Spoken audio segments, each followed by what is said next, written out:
Radhe Radhe everyone. दोस्तों, आज की इस वीडियो में आप सभी का बहुत बहुत स्वागत है। श्री कृष्णा जी और राधा रानी की कृपा सदैव आप सभी पर बनी रहे। आज की इस वीडियो में आप जानेंगे 2024 में मौनी अमावस्या कब पड़ रही है, 10 फरवरी या फिर 9 फरवरी। 9 फरवरी या फिर 10 फरवरी। इसके साथ ही आप जानेंगे पूजा का शुभ मुहूर्त क्या है, पूजा की सरल विधि क्या है, वह मौनी अमावस्या का महत्व क्या है। आइए एक एक करके सभी चीजें जानते हैं। माघ मास के कृष्ण पक्ष में पड़ने वाली अमावस्या को मौनी अमावस्या या माघ अमावस्या कहा जाता है। दोस्तों, शास्त्रों में मौनी अमावस्या का विशेष महत्व है। माघ माह में पड़ने वाली अमावस्या को मौनी अमावस्या और माघ अमावस्या भी कहते हैं।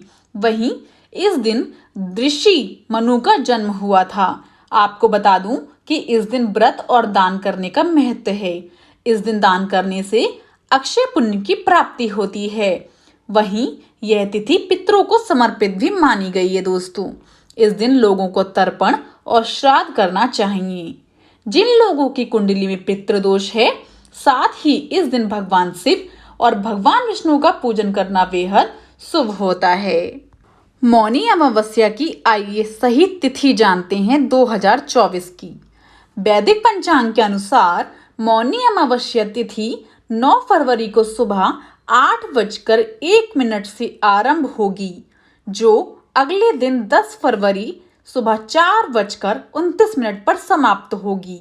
इसलिए मौनी अमावस्या 9 फरवरी को मनाई जाएगी। दोस्तों, आइए अब जानते हैं मौनी अमावस्या के पूजा का शुभ मुहूर्त क्या है।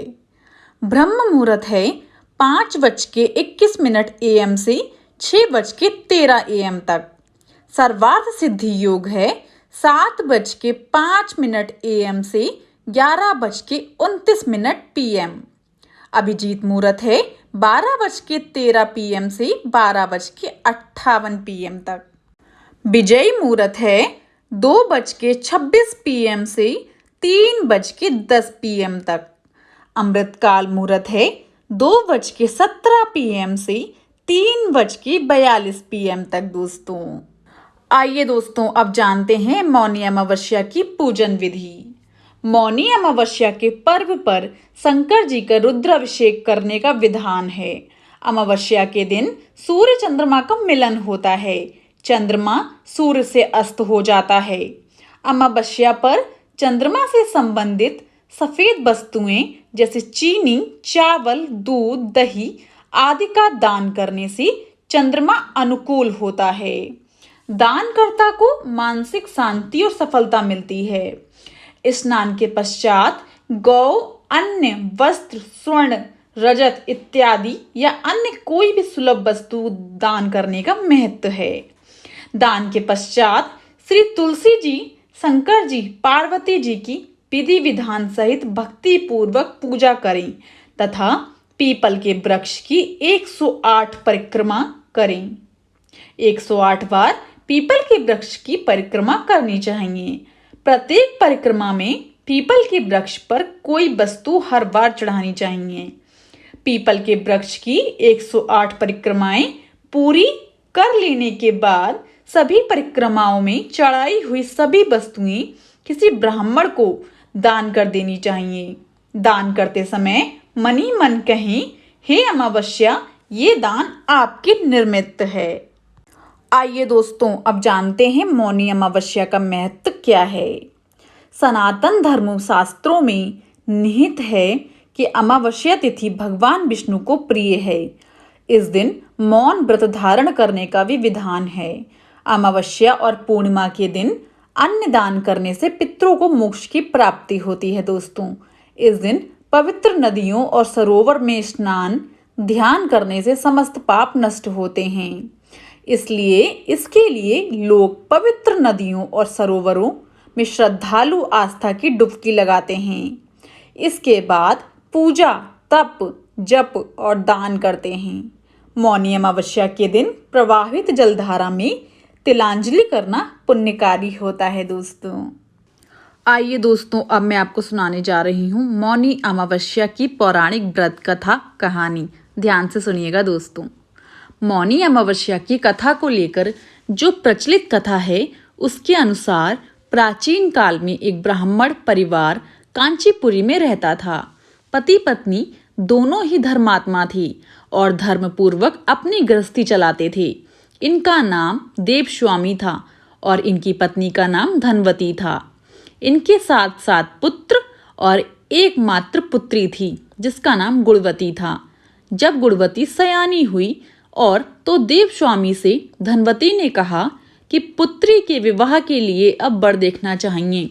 ब्राह्मण ने अपने छोटे पुत्र को बहन गुणवती की कुंडली दी और कहा कि ज्योतिषी से इनकी कुंडली दिखवा लाओ, जिससे गुणवती के विवाह की बात आगे चली।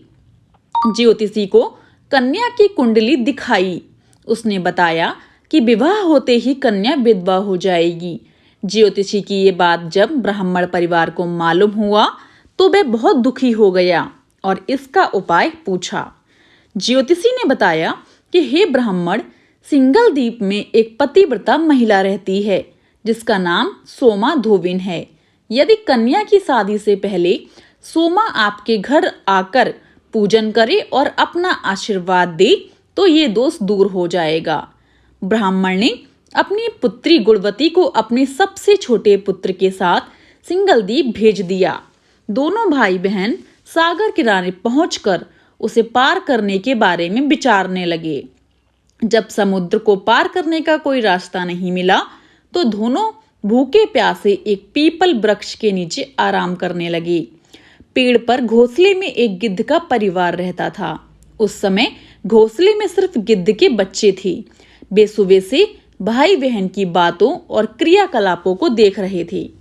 शाम के समय जब गिद्ध की माता बच्चों के लिए भोजन लेकर घोंसले में आई तो बच्चों ने पेड़ के नीचे लेटे भाई बहन की कहानी को बताया अपनी माता को।